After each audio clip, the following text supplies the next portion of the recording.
Amém. Louvado seja o nome do Senhor.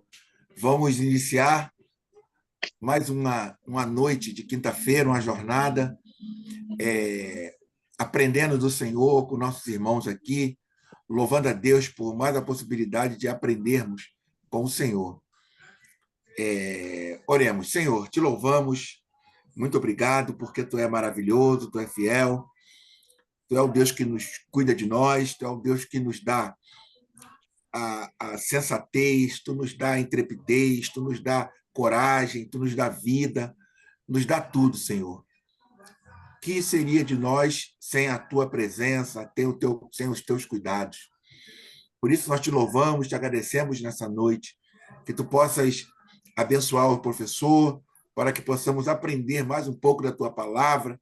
Se não aprender, rever, relembrar a tua palavra, que é viva e eficaz, e ela penetra nas juntas e medula, Senhor. Muito obrigado por tudo, te agradeço. Amém e amém. Amém. Vamos lá, professor, vamos dar uma leitura aqui rápida. Hoje é a nossa 31ª aula, a vitória é certa. O texto se encontra em Marcos 9, do 2 ao 13. Diz assim a palavra do Senhor. 6 dias depois, Jesus tomou consigo Pedro, Tiago e seu irmão, João, e os levou sozinhos a um lugar à parte, sobre uma alta montanha, e se transfigurou diante deles. Suas roupas ficaram brilhantes e tão brancas, como nenhuma lavadeira no mundo as poderia alvejar. Apareceram-lhes Elias e Moisés, que conversavam com Jesus. Então, Pedro tomou a palavra e disse a Jesus: Mestre, é bom ficarmos aqui. Vamos fazer 3 tendas, uma para ti, outra para Moisés e outra para Elias. Pedro não sabia o que dizer, pois eles estavam com muito medo. Então desceu uma nuvem e os cobriu com a sua sombra, e da nuvem saiu uma voz: Este é o meu filho amado. Escutem o que ele diz. E de repente eles olharam em volta e não viram mais ninguém, a não ser somente Jesus com eles. Ao descerem da montanha, Jesus recomendou-lhes que contassem, que não contassem, né, a ninguém o que tinham visto, até que o Filho do Homem tivesse ressuscitado dos mortos. Eles observaram a recomendação, discutindo entre eles sobre o que queria dizer ressuscitar dos mortos. Os discípulos perguntaram a Jesus: por que os doutores da lei dizem que antes deve vir Elias? Jesus respondeu: Antes vem Elias para colocar tudo em ordem. Mas, como dizem as Escrituras, o Filho do Homem deve sofrer muito e ser rejeitado. Eu, porém, digo a vocês: Elias já veio e fizeram com ele tudo o que queriam, exatamente como as Escrituras falaram a respeito dele. Aprofundamento. O episódio da transfiguração, que pode ser desdobramento da afirmação de Marcos 9:1, está encaixado entre o primeiro, Marcos 8:31, e o segundo, Marcos 9:30-31, o anúncio da paixão. Com isso, Marcos pretende mostrar aos discípulos de ontem e de hoje que o caminho da cruz será vitorioso. Nesse sentido, o episódio tem sabor de superação da crise provocada pelo anúncio de um Messias que irá sofrer e morrer. Num plano mais amplo, nessa segunda parte de Marcos, a transfiguração assume o papel da parábola do semeador, em Marcos 4, 3 ao 9. Na primeira, superando-a. O próprio Deus, voz saída da nuvem, se manifesta. Compare o escutar de Marcos 4, 9 com o de Marcos 9, 7. Confirmando as palavras do batismo de Jesus, Marcos 1, 11, dando um aval de vitória. Nesse sentido, a transfiguração é uma espécie de segundo batismo de Jesus, envolvendo sua morte e ressurreição. É a transfiguração do humano. De fato, no primeiro anúncio da paixão, fica claro que é o Filho do Homem que irá sofrer. E depois da transfiguração, Jesus pede silêncio, até que esse Filho do Homem ressuscite dos mortos, embora os discípulos não entendam o que isso possa significar. Do ponto de vista catequético, Esse aspecto reveste de grande importância. Nesse Filho do Homem, simplesmente humano, todo seguidor de Jesus se encontra, se vê e se confronta, mas ainda nele já desponta a vitória de todo seguidor do homem Jesus. A vitória dele já é nossa, como diria Paulo. De fato, podemos perguntar-nos a quem esse episódio interessa mais, se é a Jesus ou aos seus seguidores. Se, por um lado, a transfiguração responde magistralmente à primeira pergunta de Marcos, certamente não é menor o impacto sobre a segunda pergunta, que toca diretamente cada pessoa que pretende ser discípula de Jesus. Nessa linha, vale a pena prestar atenção à expressão inicial, 6 dias depois, ligado ao relato da criação, Gênesis 1, 1 ao 31. Ela corresponde ao sexto dia. E sabemos nesse sexto dia acontece a criação do ser humano, homem e mulher. A cena tem fortes laços com a vida e a pessoa de Moisés, sobretudo nos episódios referentes ao Monte Sinai, Horebe, na vida de Elias. Jesus sobe o monte com acompanhantes, suas vestes se tornam brilhantes, mencionam-se tendas, há uma nuvem, ouve-se uma voz, etc. Esses e outros elementos têm ligação com o episódio do Êxodo e da Aliança do Sinai. Moisés subindo ao monte com acompanhantes, seu rosto brilhando ao descer, as tendas no deserto, a nuvem que acompanha a marcha do povo, os trovões, vões de Javé em volta do monte e assim por diante. Evidentemente, percebemos estar diante de algo maior, que supera a experiência de Moisés e Elias, oferecendo muitos elementos para responder à primeira pergunta de Marcos. Os dois representantes de todo o Antigo Testamento, Moisés, a lei, e Elias, o profetismo, confirmam isso, desaparecendo a seguir do horizonte dos discípulos. Além disso, parece que estamos num contexto da festa das tendas, tempo de grande expectativa messiânica, como se pode perceber no capítulo 7 de João.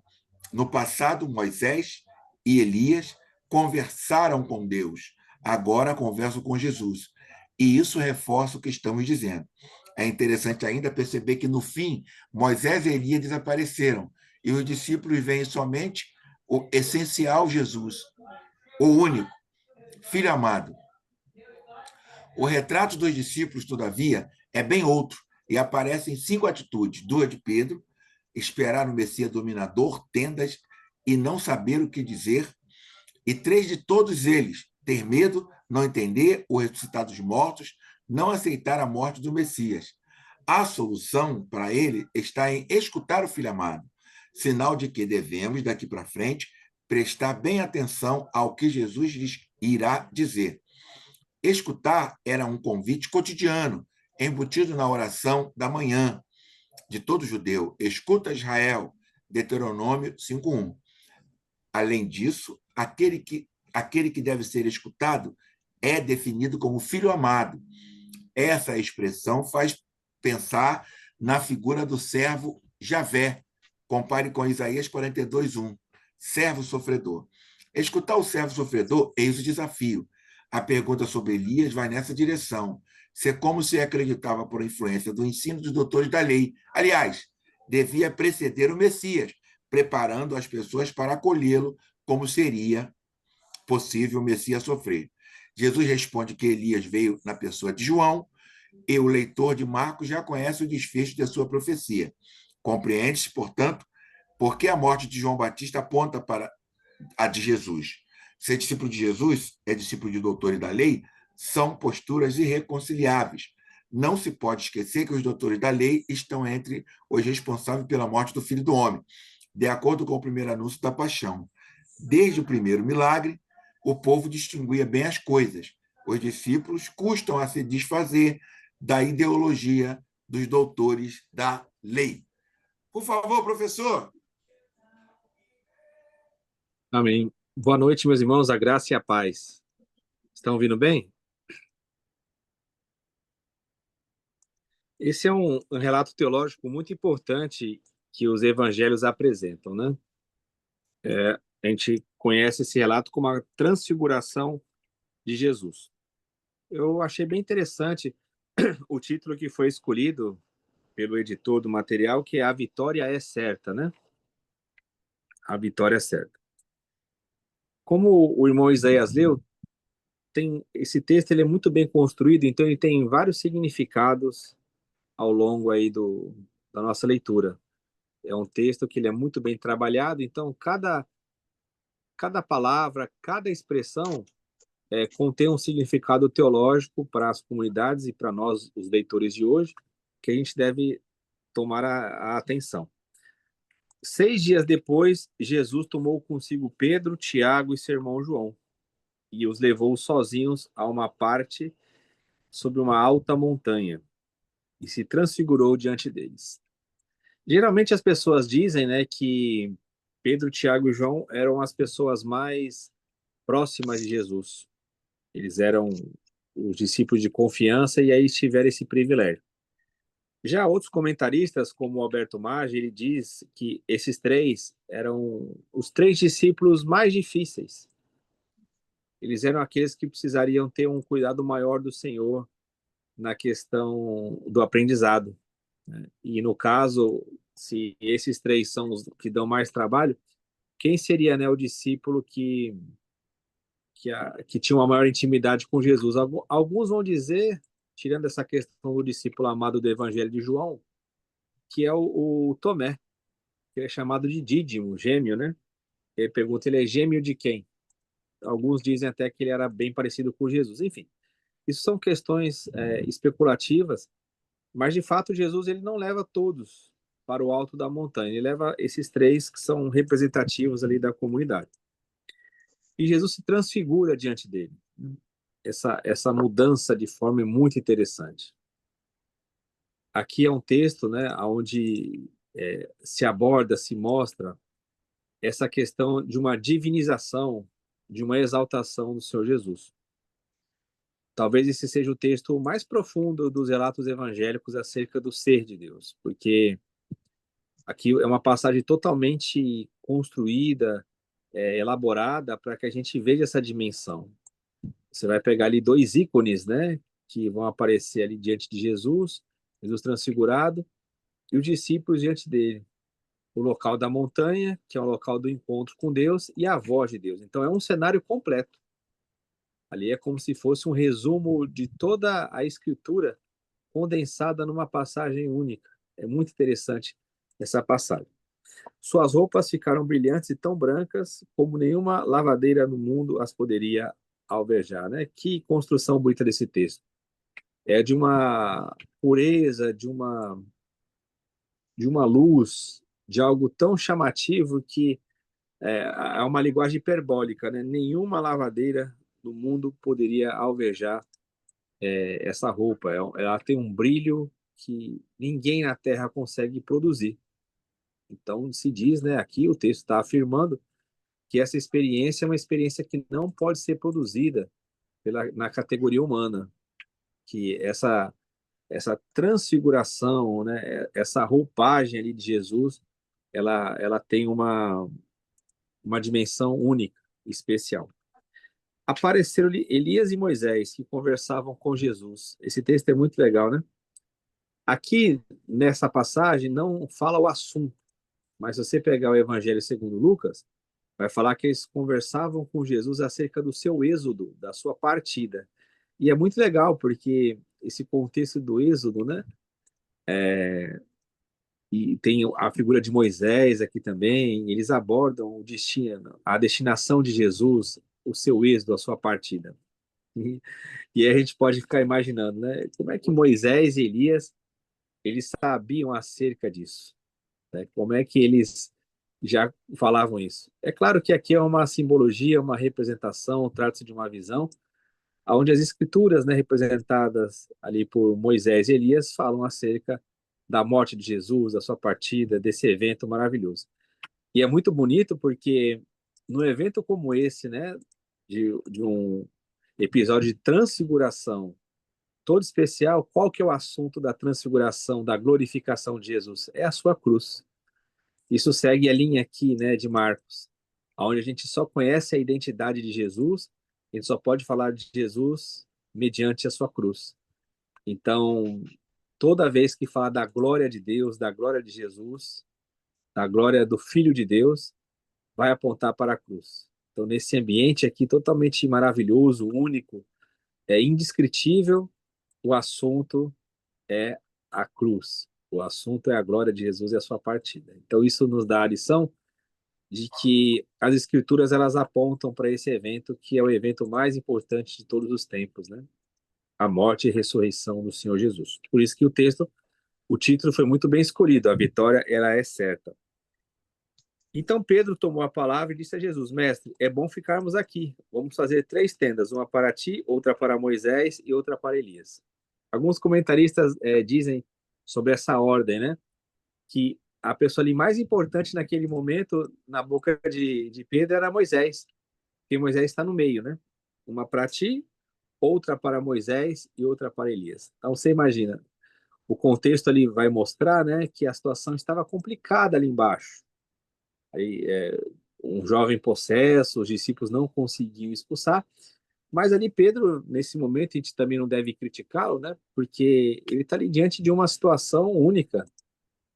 E você imagina, para um judeu, Moisés e Elias estarem ali e a figura de Jesus. Só que isso é algo incompleto.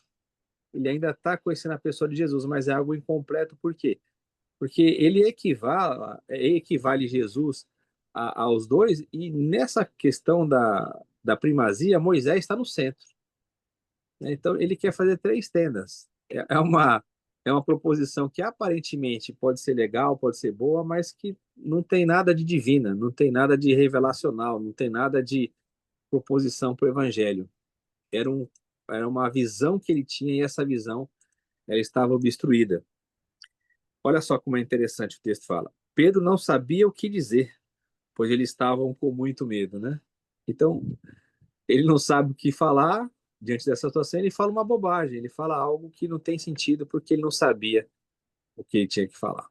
Isso é uma grande lição também para nós, né? Nós só falarmos aquilo que nós sabemos, principalmente diante de experiências espirituais, de coisas relacionadas a Cristo e o seu reino. Então, Pedro, diante daquilo, com medo, ele sugere isso. É difícil ficar em silêncio. E o texto, ele tem uma interrupção, é muito bonito. Fala assim: então desceu uma nuvem e os cobriu com sua sombra. E da nuvem saiu uma voz: Este é meu filho amado, escutem o que ele diz. Como foi lido já, né, a questão da nuvem, a montanha, tem toda uma simbologia do Primeiro Testamento. Então, para quem conhece as escrituras do Primeiro Testamento e está lendo essa passagem, que era o caso lá das comunidades, sabe-se dessas manifestações divinas. Então, aqui é como se fosse uma junção disso. E diante desse quadro de Moisés e Elias, junto com Jesus, essa voz é o que dá o direcionamento. Então, o texto está fazendo um contraste. Não é a voz de Pedro que tem a razão, é a voz de Deus. A voz de Pedro é uma voz que não consegue ainda compreender Jesus, quem é de fato Jesus, embora ele já tenha respondido, mas ele ainda não avançou nesse conhecimento, e isso é uma lição para a comunidade. A comunidade já deve avançar nesse conhecimento sobre Jesus. Ela não deve ficar admirada com Elias nem com Moisés. Essa é a grande lição do texto. O pai fala assim: você tem que escutar o que ele diz. Não é mais o que Moisés fala e não é mais o que os profetas falam na pessoa de Elias. Temos que ouvir o que Jesus diz. Isso é a mensagem de Deus para nós. Tudo teve o seu sentido, tudo teve a sua valia, mas agora para nós só vale o que Jesus diz para nós. Este é o meu filho amado, não é Moisés, não é Elias, é Jesus.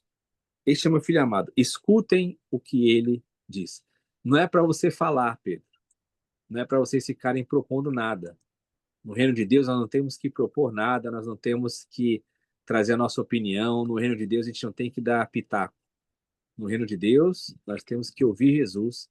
E hoje Jesus fala pelo Espírito às igrejas, né? Por isso que no Apocalipse diz: quem tem ouvidos, ouça o que o Espírito diz às igrejas.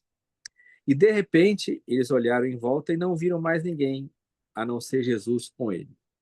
Isso é interessante, né? Porque Moisés e Elias sumiram. Então, quando a gente ouve a voz de Deus, a gente só vai enxergar Jesus. O nosso foco será em Jesus. E essa é uma questão que é sempre levantada nos nossos encontros aqui, nas conversas, né? Por que que as pessoas não conseguem fitar os olhos em Jesus? Por que que elas não conseguem, diante de tanto testemunho bíblico, de tanto ensino, como é que as pessoas ainda têm interesse no Primeiro Testamento e viver aquelas histórias, né? O Primeiro Testamento ele teve a sua valia. Paulo vai dizer que serviu como um pedagogo para levar até Cristo. Mas por que que as pessoas não conseguem fixar os olhos em Jesus? Saber que o Pai fala é através de Jesus, que Jesus é a revelação completa, final, é a revelação plena do Pai. Porque essas pessoas ainda não ouviram a voz de Deus. A voz de Deus ainda não penetrou na mente e no coração dessas pessoas. Por isso que elas podem comparar. Aqui uma passagem muito interessante, porque isso é uma realidade nos nossos dias. Quando a gente vai numa reunião e você vê alguém exaltar Davi, exaltar Moisés, o que está fazendo? Está fazendo uma atitude petrina, de querer construir, de querer fazer uma tenda, igualando Jesus ou até mesmo inferiorizando Jesus em alguns pontos. É porque não ouviu ainda a voz do Espírito, não ouviu a voz do Pai. Por isso que não consegue olhar somente para Jesus. Mas quando o Pai fala e essa voz é ouvida, quando ela é percebida, aí acontece o que aconteceu aqui com os discípulos. Eles olharam em volta e não viram mais ninguém. Eles só viram Jesus. Então veja que o texto fala de este é meu filho amado, a ele ouvi e também ver, né? Eles tinham agora que ouvir Jesus e quando eles olhassem naquela manifestação de Deus, né, na montanha, naquele local ali que eles consideravam como um local sagrado, eles só tinham que olhar e contemplar Jesus. Por isso que nós dependemos do Espírito. É o Espírito que faz essa obra. Quando o Espírito fala no nosso coração, ele conquista nossa mente e nosso espírito, nosso coração, nós só vamos olhar para Jesus.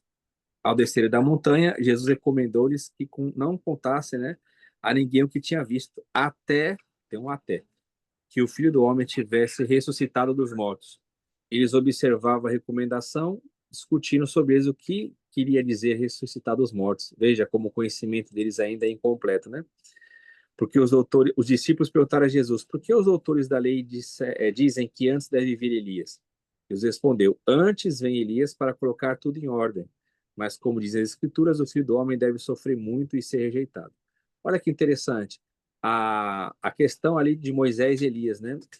E é trazido pelos discípulos a questão de Elias. Talvez porque eles olharam aquela visão e talvez acharam ali que Elias teria voltado naquele momento. Por isso que eles quiseram mantê-lo ali, né, junto com Moisés. Mas aí Jesus começa a explicar para eles. Então, essa revelação, essa visão, ela é pedagógica, porque não é na expectativa do Elias. O Elias já veio, e ele estava ali em João Batista, né? O espírito de Elias, o espírito profético, essa vocação profética estava em Elias, estava em João Batista. E o Elias não devia ser mais aguardado, né? Porque era uma tradição que eles tinham que você vai encontrar até um livro de Malaquias, naquela inserção final que foi feita no livro de Malaquias, da vinda do Elias. Ele colocaria tudo em ordem. Então Jesus fala: Elias já veio e fizeram com ele tudo o que queriam, exatamente como as Escrituras falaram a respeito dele. Então, quando essa experiência ela ocorre, e ela sempre consta aqui dos evangelhos, ela tem um destaque muito importante, é uma experiência muito profunda, né? É um texto muito maravilhoso. O que o texto está relatando? Que nada deve ocupar o lugar de Cristo na vida da comunidade. Nada. Nenhuma expectativa. Não tem que aguardar mais nada. O tudo de Deus já veio em Jesus. A plenitude de Deus está em Cristo. Toda a realidade espiritual não deve ser mais esperada e buscada em nada a não ser em Cristo. E aqui é o convite para o discipulado, né? Diante de tantas vozes, diante de tantas coisas que aparecem para nós, nós devemos sempre olhar para Jesus, sempre ouvir Jesus. O que Jesus está falando? O que Jesus faz? O que Jesus quer? Nós, como discípulos de Jesus, devemos ter os nossos olhos fixos em Jesus e os nossos ouvidos atentos para o que Jesus fala por meio do seu Espírito. Amém? Passar para o irmão Isaías.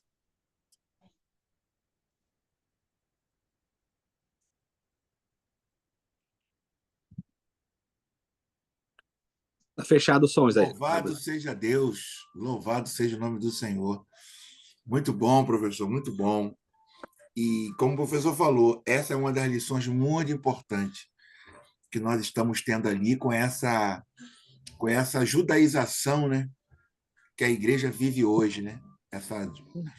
Essa questão judaizante que a igreja vive, o perigo constante dos homens voltando às práticas, usando chofar, usando aquelas vestimentas e todas essas coisas, enaltecendo mais Moisés, Elias, do que o próprio Jesus. Então, é muito importante essa lição. Eu queria abrir aqui para ver se tem alguém que possa se interessar em fazer alguma pergunta ao professor. Sim, Por eu favor, queria irmã, fazer uma pergunta. por favor, irmão Marlon. Wilton, eu queria te perguntar o seguinte: você acha que tem algum motivo em especial, em específico, para que os evangelistas não tenham nominado aquele monte? Não tenha dado um nome para aquele monte? Ah, foi no Monte das Oliveiras, foi no Monte Sinai. Tem algum motivo pelo qual o nome do monte não entrou na narrativa? Eu creio em função de ser um relato teológico, né, Marlon? Não tem ali uma identificação geográfica, né? Então, eu vejo que é um relato teológico e não colocando a ênfase no local serve como uma manifestação divina de fato, né? Não se atribui ali uma historicidade local, mas como sendo uma experiência espiritual de fato. Então eu vejo que isso, que coloca o monte, né? Alguns vão dizer que é o Monte Tabor, mas de fato o texto não fala, né? Mas não nomear o monte, eu vejo que é porque se trata de um relato teológico que enfatiza o monte ali não ter na geografia, quer dizer do local do encontro com Deus, porque se talvez colocasse o nome, pudesse levar a identidade, a mensagem para um outro ponto, né? Então o monte ali ele serve como aquele local do encontro com a divindade, como era feito lá no Primeiro Testamento. Eu vejo isso. O que você acha? Não, é um ponto que sempre ficou uma interrogação na minha cabeça, a questão de não nominar um monte. Sempre ficou na minha cabeça. Eu sempre procurei essa resposta. Então é algo assim que eu nunca pensei na formulação de uma resposta para isso, mas é uma pergunta que eu sempre tinha. Por que, que não tinha o nome do monte? Por exemplo, se ele tivesse, por exemplo, colocado Monte Sinai, faria um sentido, né? Eu até tinha me Sim. esquecido dessa tradição aí do Monte Tabor. Eu nem me lembrava disso aí. Mas é uma coisa que sempre ficou na minha cabeça, entende? Esse Monte Tabor aí, você lembra a classe lá da escola dominical, lá de onde você congregava, chamava classe Monte Tabor, Eu né? lembro, eu lembro.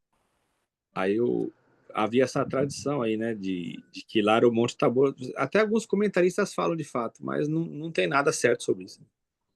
Sim, é só uma tradição mesmo. É. Professor, obrigado, pastor Marlon, muito obrigado. Professor, um dos momentos mais marcantes desse texto, nós estamos lendo Jesus Cristo. Chegou Jesus Cristo aí, Wilton? Ô, Chegou maravilha! atrasado, mas chegou. Olha Jesus Seja Cristo lá. bem-vindo. Jesus Cristo. Nós estamos meditando, Giovanni, no livro de Marcos 2, do 2 ao 13. Do 2 ao 13. A Capítulo 9. transfiguração. Hã? Capítulo 9. 9. Marcos 9, do 2 ao 13. Um dos pontos, dos detalhes, professor, desse texto é a intervenção, não só desse texto, né, como é a intervenção ou a necessidade da intervenção Sim. do pai reivindicando para ele a paternidade. E isso é algo que eu vejo como muito sério, o Marlon. Esse pai reivindicando, ele está reivindicando. Escuta aqui, esse aí é meu filho. Esse é meu filho. Isso aí pode, eu não sei, o professor pode falar a respeito. A gravidade do que é, professor, nós colocarmos outras coisas no lugar do filho, nublarmos tirar a transparência do filho na igreja, a intervenção. O que o professor acha? Que é muito forte isso, né, professor? Esse é meu filho amado. Esse aí, se fosse hoje a linguagem, ei, para aí, ô. Esse é meu filho. Esse é meu filho. Tá entendendo? Ó, respeito meu filho, hein? Esse é meu filho, é Jesus, é meu filho. A ele vocês têm que dar moral. Esse é meu filho. Por favor, professor.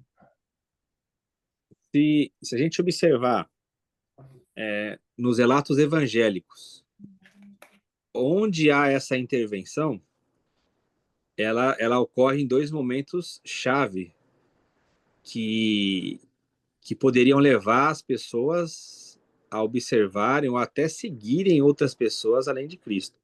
Quando que você vê essa intervenção? Uma é no batismo e outra na João Batista. transfiguração. Então, no batismo, era com relação àquela questão da pessoa do Batista.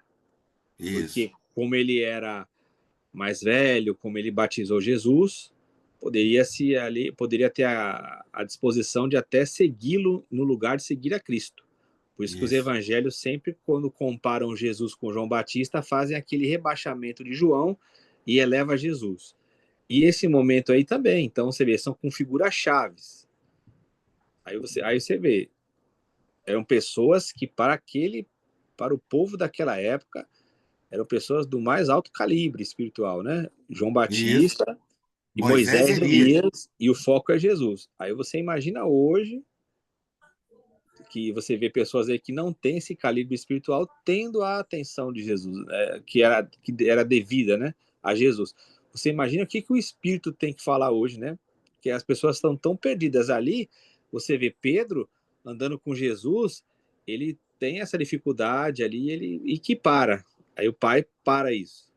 Com João Batista também, multidões ali sendo batizadas, né? E o pai fala: não, esse é meu filho amado. É ele que eu tenho meu prazer. Não é no João, não é no Moisés, não é no Elias. Você imagina hoje, né?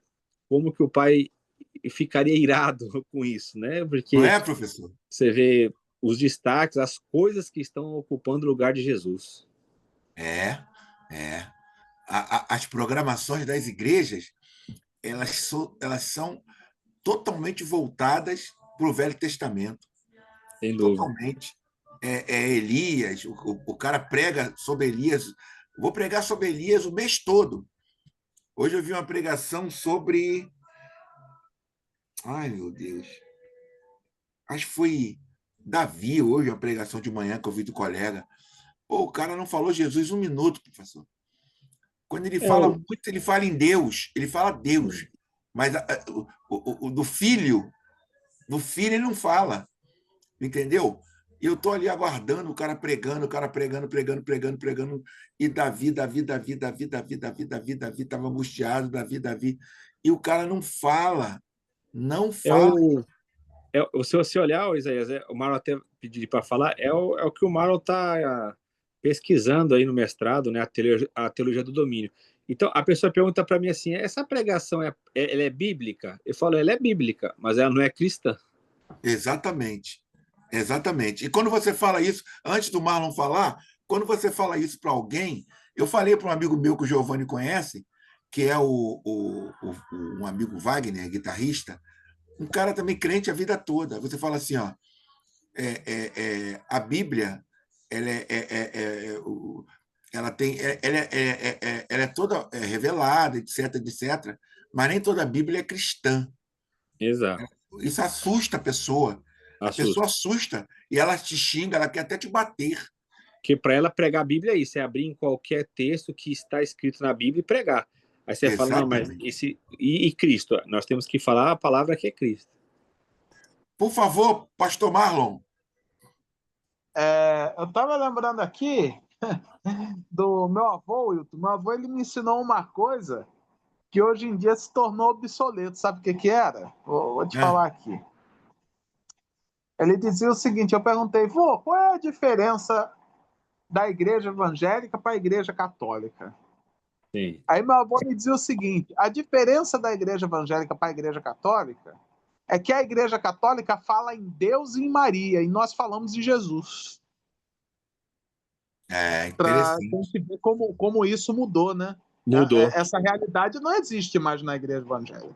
Porque se você pegar hoje a programação litúrgica da Igreja Católica, todo domingo está se falando de uma passagem do Evangelho. Isso mesmo, isso A mesmo. homilia está lá, né? Tem lá É, a a primeira homilia. leitura, a segunda leitura e o Evangelho. Então, se Isso. fecha com o Evangelho, né? Agora, É. não é certeza que você vai hoje numa denominação e você vai ouvir acerca de Jesus. Não é certeza. Pelo menos no domingo à noite, cabe uma observação aqui, né? Que Sim, meu avô ele era da Igreja Católica antes do Concílio Vaticano II. Cabe ressaltar sim, isso aqui também. E cabe exato. ressaltar também que antigamente era inadmissível no culto de domingo à noite pregar uma passagem numa igreja evangélica que não fosse do Evangelho. Exato, exato. Era inadmissível. Ou do Evangelho ou de Atos. Tinha que ser alguma coisa que Era fosse o ali. culto evangelístico, né? Era o culto evangelístico. Exatamente. É, rapaz, Sim. exatamente. Sem perguntas mais, sem mais perguntas. Não tem mais perguntas. Giovanni Então, não quer Isaías, perguntar? isso aí que você está falando, Isaías, não é uma coisa que ela ocorre do nada. Como eu falei, o Marlon está fazendo essa pesquisa sobre teologia do domínio, né? Ah, Então, essas coisas, ela não surge do nada. Não é algo assim que começou do nada, não. Isso é tudo preparado, tá? Isso é algo que são treinamentos que são feitos para atingir um alvo. Se nós temos um interesse. Porque se a gente tem um interesse de dominar, de conquistar, de ter uma relevância na sociedade, dentro dessa conquista, não caberá pregar o evangelho, porque o não evangelho caberá. é contrário a isso. Aí você tem que utilizar algo que é um disfarce. Por quê? Você fala, não, tá na Bíblia. Se você, quem você falou, camarada foi do Davi. Aí você vai falar do Davi, do Moisés, Josué. Pode ver que tem essas Isso, questões hoje, muito de conquistador. Josué, a conquista da terra, tal. Aí se você, a pessoa que não tem tanto aprofundamento, ela vai falar assim, não, de fato está na Bíblia. O irmão lá pregou a Bíblia. Você fala assim, mas é o espírito do evangelho que está falando ali? Porque se É, for em Jesus, não dá. Por isso que você vê a teologia do domínio, não tem como citar Jesus. Não tem. Porque Jesus vai mandar você fazer uma outra coisa. é. Então, é o que Eu, você está porém, vos falando. digo. Isso. É por isso que está falando. Não é uma coisa, Zé, que surgiu do nada. Isso é uma preparação a longo tempo. Que vieram pessoas de outro país aqui, reuniram com as lideranças maiores, são treinamentos, investimentos, leva para lá, O ano aprende de lá, Elias, o ano de volta. Elias, Isso o ano de não é algo. Josafá, São o ano anos e anos, de não é uma coisa Josué. que você fala assim, foi agora a política que mudou. Não, não, não.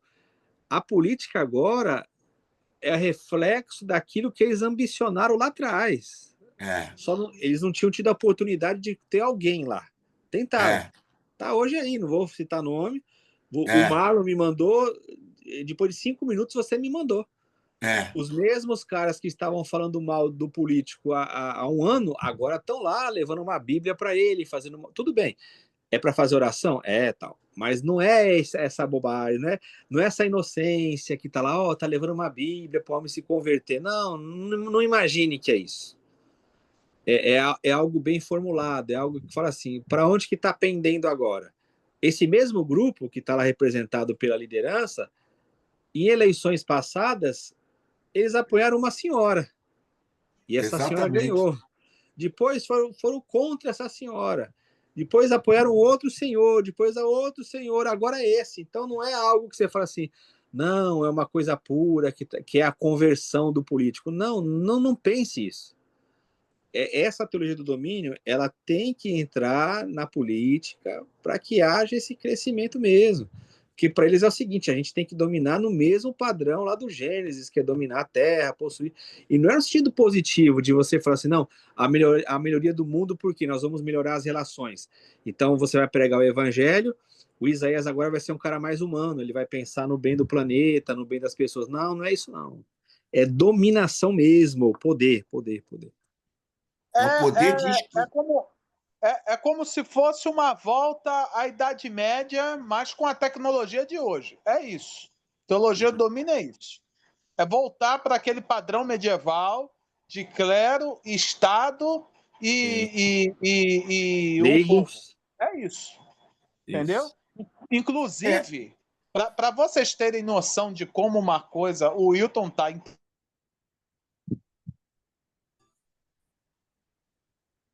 Ficou mudo, Marlon. Ficou mudo, Marlon. Vê se foi a conexão aí.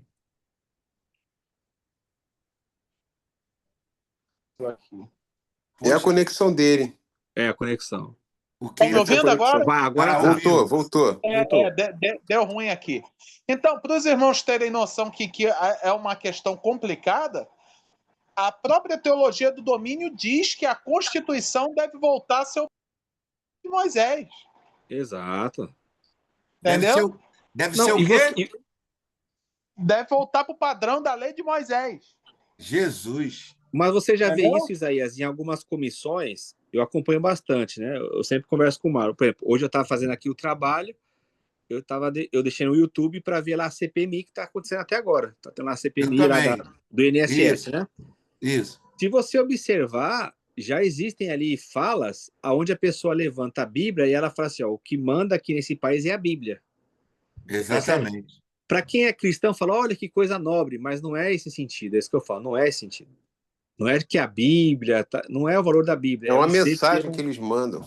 Exato. É o seguinte, ó, a religião vai ser imposta. É por isso que eles já apelidaram de evangelistão. Né? Lá tem o pessoal lá do islamismo e agora tem o evangelistão. Ou seja, o que vai mandar é a Bíblia. Alguns até não falam isso porque fica muito na cara, né? Por exemplo, o Silas Malafaia está usando muito a Constituição Federal. Ele é muito inteligente. Porque se ele fica só citando a Bíblia, o pessoal refuta. Então ele tenta usar o quê? A Constituição. Mas outros não. Outros vão naquela linha mais purista, tipo Dona Damares, aquele pessoal, que fala assim, não, ó, é a Bíblia, o que vale aqui é a Bíblia. O pessoal fala, não, como que é a Bíblia? Tem gente que não segue a Bíblia. Não, mas não interessa. O Brasil é um país de maioria cristã. Você percebe? Então, se a maioria é cristã, o que tem que valer é a Bíblia, não é a Constituição. E as vergonhas com os profetas da internet, como Fala Zion, Fuxico Gospel, são os profetas do século XXI, vão pipocando aí direto. Aquele prefeito que não quis... botar agora, mas entrei na live aqui com o Isaías. Aquele prefeito que não quis... Não, bota no fogo aí que eu vou olhar. Sim. Deixa eu mutar, Giovanni. Aquele prefeito que não permitiu que uma mulher que falou sobre a questão da família tradicional, né? O prefeito proibiu, acho que São José dos Campos, proibiu a mulher de lá, porque aqui na cidade a família é tradicional. Proibiu a mulher participar. Agora, a amante dele foi na delegacia dizendo que ele a agrediu. A mulher dele descobriu que ele tinha um amante.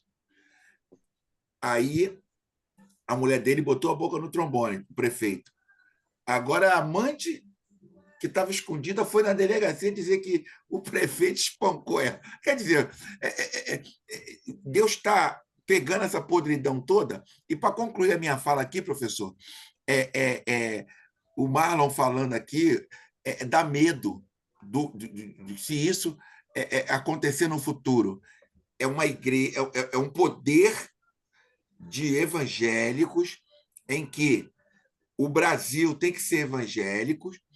Quem não for evangélico é barrado. As escolas têm que ter culto, tem que ter uma Bíblia em todo lugar. O professor, é quase igual à época do catolicismo, né? Então, que nem o Marlon falou, aqui onde a gente mora, no município de Duque de Caxias, o prefeito ele é cristão, né? Família dele e tal. Aí, eles estão fazendo lá um acesso ao monte. Tem um monte que o pessoal vai orar, ele está pavimentando, não sei se vocês viram isso aí. Ele está pavimentando, né? Ele está fazendo toda uma estrutura lá, vai botar um letreiro Jesus e tal. Do Azeite ou Cidade dos Meninos? Não, é lá em Xerém. Em Xerém. Ah, tá, em Xerém. É em Xerém, é um grande lá, que tem em Xerém. Aí, o irmão da igreja fez uma pergunta interessante. Ele falou assim, se o espírita quiser ir lá, o macumbeiro, né? Erroneamente o pessoal chama, mas então, se o macumbeiro quiser fazer um despacho lá, ele pode fazer? Porque é o dinheiro público, então, só que isso, eu falo para você... Ele vai botar guarda municipal, e tu acredita nisso? Eu já estou visualizando um guarda municipal para proteger o monte. Exato. Que loucura, gente. Essa questão da polícia, também não sei se o Marlon vai abordar no estudo dele, você vê já há comentários sobre isso, da Igreja Universal nas polícias, né? Isso. Com até expulsão. Disso. Reuniões lá em São Paulo. Expulsão de quem não participava de culto. Perseguição a policiais que não participavam de culto. Então, isso, na verdade, não vai trazer benefício para o evangelho. Isso só vai rebaixar cada vez mais a mensagem do evangelho. Vai acontecer igual acontece nos Estados Unidos. Né? Então, é uma coisa orquestrada que não é o interesse a levar a paz, o evangelho, a salvação. Não, é domínio mesmo, é poder.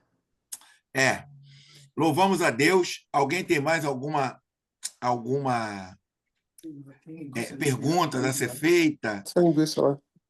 Irmã Cissa está aí hoje, né? Irmã Cissa, Irmã Jacira. Irmã Cissa apareceu a Irmã Cissa. Eu vi a Irmã Cissa toda bonita num casamento. Por favor, Marlon, fica à vontade. Foi o casamento da Esté, gente. Ela casou. Maravilha. Glória. Pois é. Que vitória. Bênção. Pois é, foi bênção. Não trouxe bolo?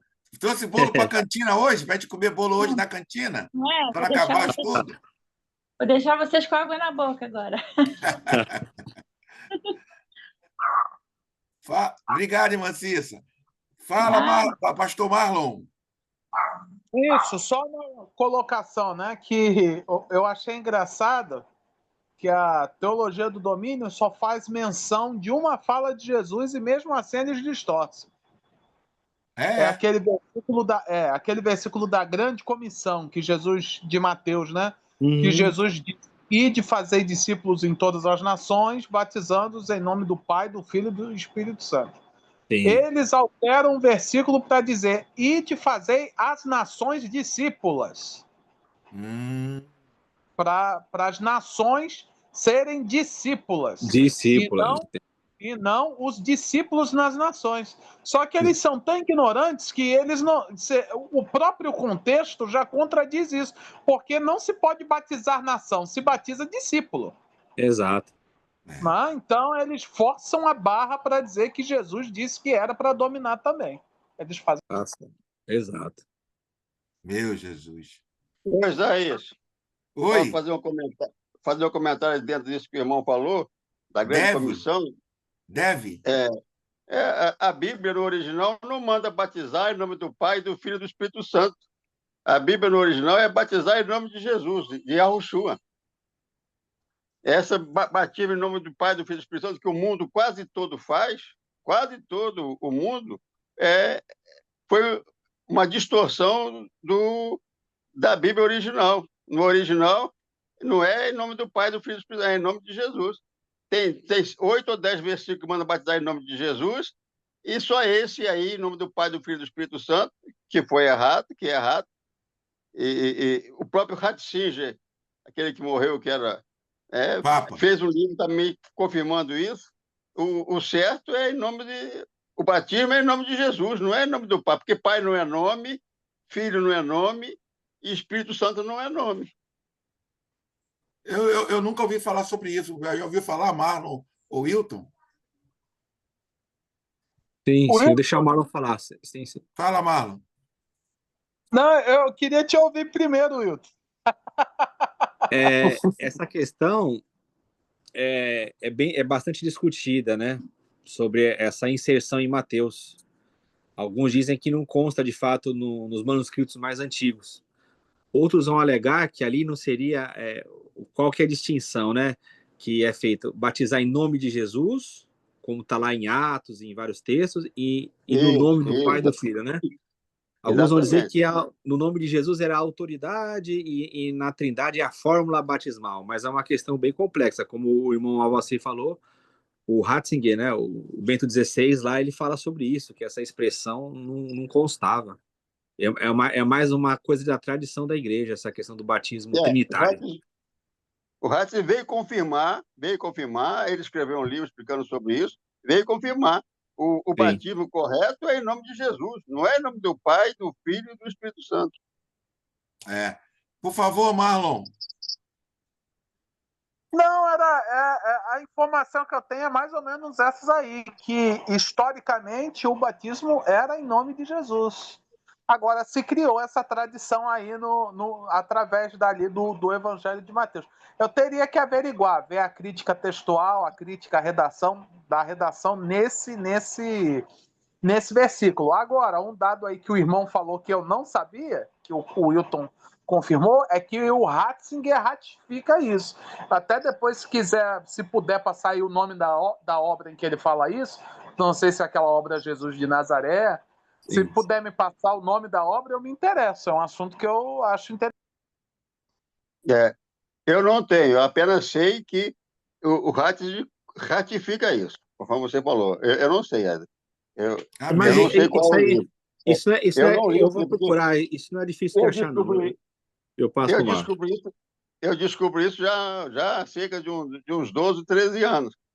Inclusive, eu me batizei em nome de Yahushua também.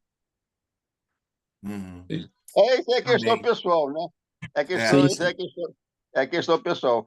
Quando menininho, criança, sem saber de nada, na Igreja Católica, fui batizado em nome do Pai, do Filho e do Espírito Santo. Depois, quando me converti a Jesus, também no meio evangélico, fui batizado em nome do Pai, do Filho e do Espírito Santo. Aí depois eu descobri isso, e aí a questão de foro íntimo de cada um, né? Sim. Aí também me batizei em nome de Yahushua. Tem várias questões. Eu vou pesquisar isso que o irmão Alvaci falou, qual foi a obra, aí eu passo para vocês, para a gente... Tá bom.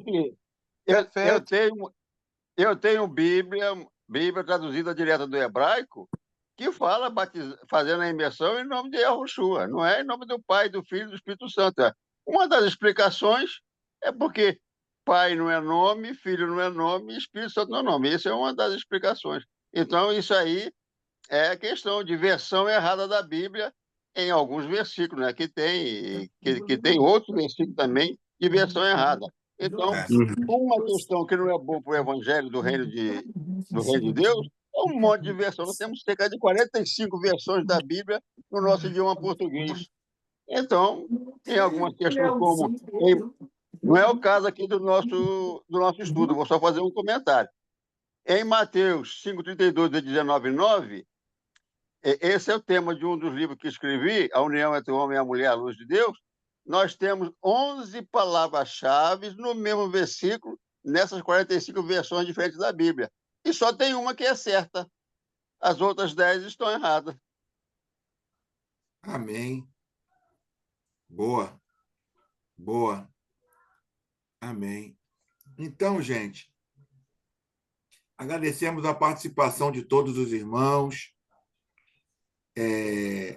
Louvamos a Deus pela vida dos irmãos, por mais esse encontro aqui, agradecendo a presença do Giovanni Jesus Cristo ali, dormindo ali, dorme, acorda. Não, dormindo não.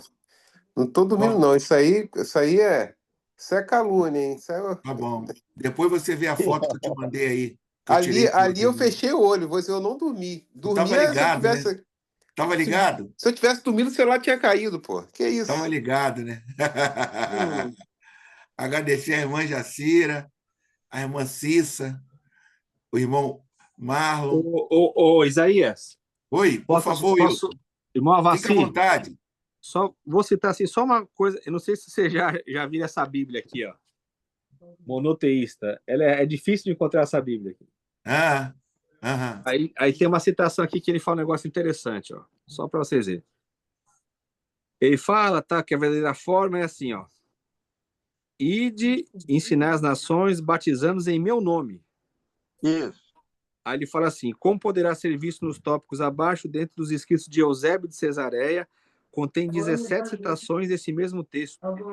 Ide fazer discípulos em meu nome. Aí ele fala aqui, para pesquisar, Eusébio de Cesareia. Já é uma linha aí para quem quiser avançar na pesquisa, né? Essa é exegese. Fazem parte dos estudos das variantes textuais do Novo Testamento, os testemunhos dos pais da igreja. Sim, exato. Então, o Ratzinger deve ter citado isso. Eu vou pesquisar e eu mando para vocês aí. Amém. Um Eu queria. instantinho só. Wilton, tem cerca de 8 a 10 versículos que manda batizar em nome de Jesus. Tem Sim, 8 a Atos 10 é. em Atos. Então, só esse de Mateus que foi distorcido. E, no entanto, aí o mundo quase todo faz em nome Prevaleceu do Pai, esse. do Filho e do Espírito Santo. Sim, sim. Amém. Mostra a Bíblia aí, quem fez favor. Essa Bíblia é Mostrar a difícil de Bíblia pra mim ver. achar, rapaz. Isso aqui eu consegui lá, conversando com o dono dela lá. É difícil a Bíblia. Acha. Ah, tá. Eu vou tentar achar. Bíblia Interessante essa monoteísta. Bíblia aí, hein, Wilton? Oi? Interessante. É o pessoal unicista. Essa aqui é do unicista. É interessante essa Bíblia aí. É do pessoal unicista, sim. Amém. Tem uma outra aqui, ó. Tem uma outra também. Não sei se o Alvaci conhece ela. Olha lá. Bíblia israelita com comentários. Ô, Wilton, aquela Bíblia. O Wilton é cheio de relíquia, né?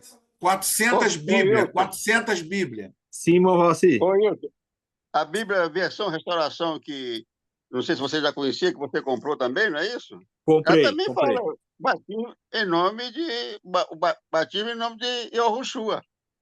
Sim. Essa aqui também, ó. Essa israelita, ela também tá assim, ó. Vão e façam talmidim, que é discípulo, né? Exatamente. Entre as pessoas de todas as nações em meu nome. Correto. Exatamente. Certinho. Amém. Então vamos terminar, irmãos, com esse assunto maravilhoso, com a contribuição do irmão Alvaci, Giovanni também, todos. Eu queria pedir o Giovanni que orasse ao Senhor, agradecendo a Deus pela vida do professor, por esse estudo, e que quinta-feira nós possamos estar aqui mais uma vez aprendendo mais um pouco da porção. Ô, Isaías, quinta-feira não, pode ser o Marlon na quinta-feira? Pode, poxa. Então tá bom. Poxa, Marlon, vai ser um prazer. Botar o Marlon aí na quinta. Valeu. Prazer é meu. Prazer é meu. Perfeito. Quinta-feira. Quinta-feira, a gente... Por favor, Giovanni, ora ao Senhor agradecendo.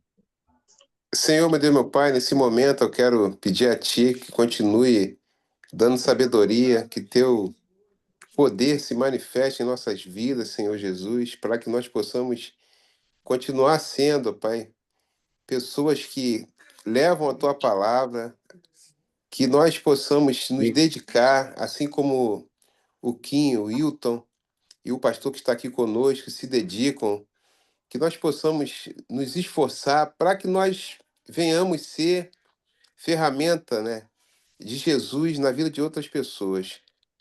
Que nesse momento que tu venha cada dia mais nos dar sabedoria, nos dar saúde, nos dar integridade para que aquilo que tu tem preparado para nós venha se manifestar, meu Pai. Assim como diz em Eclesiastes, que nós possamos respeitar o teu tempo, que há tempo para todo propósito, e eu creio que o teu tempo vai chegar em nossas vidas e que nós possamos nos esforçar, chegar aonde o nosso querido amigo Wilton chegou, o pastor chegou, Isaías chegou, que nós possamos nos esforçar para que nós não venhamos se perder em meio a tanta confusão que é colocado nas igrejas, né?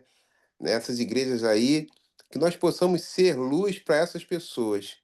É o que eu te peço e agradeço em nome de Jesus. Amém. Amém. Amém. Pregar o evangelho para os evangélicos. Irmãos, fiquem com Jesus. Amém. Que a graça e a paz do Senhor estejam com todos vocês. Uma bênção, Wilton. Você é uma bênção. Amém. Agora Vocês vamos para a também, irmão. Muito cantina. obrigado. Vamos para a cantina comer o bolo da irmã Cissa. Amém. Giovanni vai pagar Coca-Cola. A irmã Cissa apareceu, olha lá. Irmã Cissa, lá. Coca-Cola, não. Pelo Glória. amor de Deus. Coca-Cola não, gente. Coca-Cola é... Coca-Cola não. Coca-Cola eu tô fora. Minha idade não tá com a Coca-Cola mais, não. Minha idade tá para tomar Coca-Cola. suco ou água. Beleza. Coca-Cola é Paz, veneno. a paz, a paz.